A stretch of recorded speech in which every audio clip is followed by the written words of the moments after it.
그렇다면 이 우주를 통치하시는 그 한 분, 상제님에 대해서 우리가 제대로 알고 있느냐, 그것을 한번 살펴봐야 될 텐데요.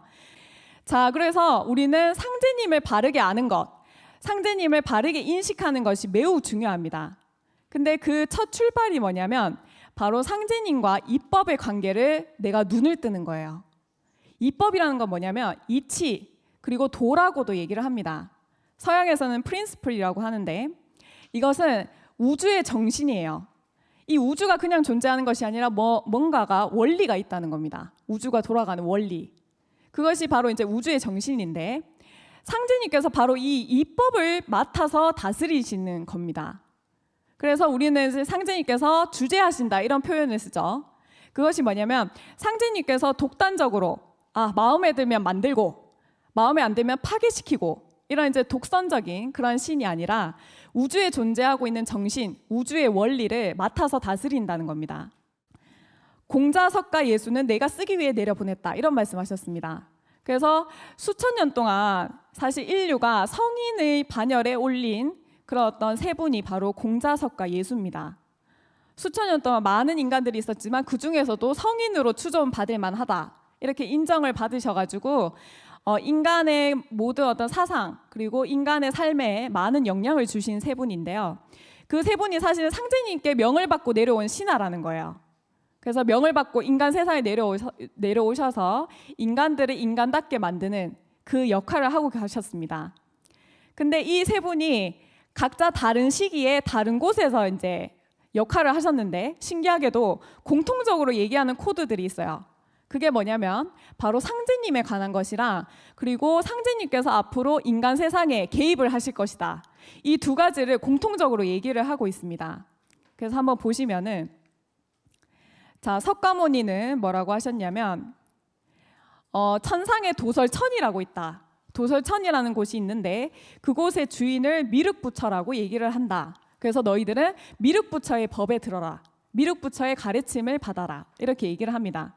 석가모니는 이제 석가모니 부처고 나 말고 다른 미륵부처님이 계신다는 것을 얘기를 했던 겁니다. 미륵부처를 보통 우리가 이제 조성을 할 때 이렇게 이제 생각하는 부처가 많아요. 그러니까 미륵부처는 실제로 인간 역사를 통치를 하시니까 얼마나 고민이 많으시겠어요, 그렇죠? 미륵부처가 굉장히 힘드시겠죠. 그러니까 생각하는 부처가 많고 또 하나는 뭐냐면 이렇게 서 있는 부처가 대부분입니다. 왜냐하면 석가모니는 앉아서 이렇게 좌선 수행을 하시죠. 하지만 미륵부처는 실제로 세상을 돌아다니시면서 구원 사업을 하시기 때문에 이렇게 서 있는 부처가 많고 그리고 관을 쓰고 있습니다. 내가 통치를 한다. 면류관을 이제 쓰고 계신 거죠. 그런데 이제 화엄경에 뭐라고 돼 있냐면 법이 통하지 않는 말법 시대, 말세라고 하죠. 요즘 말세다 말세 이런 말 많이 쓰는데 말세에는 미륵불이 바다에 둘러싸인 동방의 나라에 강세하리라 이런 말씀을 합니다. 그러니까 천상에 있는 미륵부처가 결국 동방에 바다로 둘러싸인 동방의 나라에 강세를 할 것이다 이렇게 나와 있고요. 그것은 여러 사람들을 거두어 성숙해 하시려는 것이다. 결국에는 모든 인간들을 성숙해 하시려고 미륵부처께서 직접 오실 것이다 이렇게 얘기를 하고 있습니다. 그리고 말세에 들어서면 태양도 달도 그 빛을 볼 수 없게 되고 별들의 위치도 바뀌리라. 고약한 병들이 잇따라 번지리라. 자, 이것은 가을개벽 상황을 묘사해 주는 부분이죠. 그리고 공자께서는 뭐라고 하셨냐면 위대하신 상제께서 아래 세상을 환히 비추어 보시고 천하 사방을 두루 살피시어 만백성이 안정하기를 구하시도다. 상제님께서 실제 이렇게 통치를 하시면서 모든 인간들이 안정하기를 이제 원하시고 있다고 얘기를 하고 있습니다. 상제께서는 사람들에게 밝은 성품을 내려주셨다. 상제님과 나는 굉장히 가까운 사이인 거예요, 사실. 상제님께서 나에게 밝은 마음을 이미 주셨거든요. 그것을 이제 수행을 통해서 회복을 해야 되고, 그리고 착한 사람에게는 복을 주고 나쁜 사람에게는 재앙을 준다. 그러니까 복과 그런 어떤 벌을 주시는 그런 어떤 임금으로서 그런 일들을 집행하고 계십니다. 그리고 제출호진이라고 해서 상제님께서 동방의 땅에 출현하신다. 이 구절이 주역에 나와 있습니다. 그리고 마지막으로 예수님께서는 뭐라고 하셨냐면 내가 스스로 온 것이 아니로다. 나를 보내신 이는 참이시니 너희는 그를 알지 못하나 나는 그를 아노니 이는 내가 그분에게서 왔고 그분이 나를 보내셨음이라.